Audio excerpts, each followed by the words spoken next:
Partia Demokratike ka firmosur kontratën me Sindikatat e Bashkuara për statusin e minatorit, i cili është mohur nga ana e mazhorancës socialiste. Gjatë konferencës, presidenti i Bashkimit të Sindikatave të Pavarura në Shqipëri, Gëzim Kalaja, denoncoi politika diskriminuese të qeverisë socialiste ndaj minatorëve. Mendoj se është borxh statusin e minatorit dhe kërkesa që është sot në atë marrëveshje është pika e parë dhe përfitimi i 1%-shit për 1136 minatorët të cilët janë penalizuar. Qeveria Rama hoqi Ministrinë e Punës. Ministria e Punës është koordinatorja midis ekzekutivit shqiptar, punëdhënësve dhe punëmarrësve, pra sindikatave, në të cilët aty duhet të zgjidhë problemet që shqetësojnë punonjësit e Shqipërisë. Lideri i opozitës Sali Berisha premtoi se kontrata e firmosur me sindikatat do të realizohet brenda 100 ditëve të para të qeverisjes së Aleancës për Shqipërinë Madhështore. Për të garantuar ju se ajo kontratë do zbatohet nen për nen dhe pik për pik.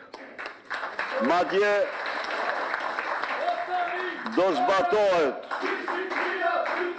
për naftën, minjerat, metalurgjin dhe do zbatohet me një ndjesë publike ndaj jush, sepse s'po kërkoni asgjë tjetër, veç se atë që keni merituar që ditën e parë të daljes tuaj në pension. Berisha shpalosi edhe disa nga pikat e platformës qeverisë, të cilat ju vinë në ndihmë pensionistëve shqiptar. Kemi vendosur që 100 ditë e para do kalojmë ligjin për minimumin jetik, do t'jetë 200 euro. Pensionet do rriten me 20% dhe do indeksohen dy fishin e inflacionit.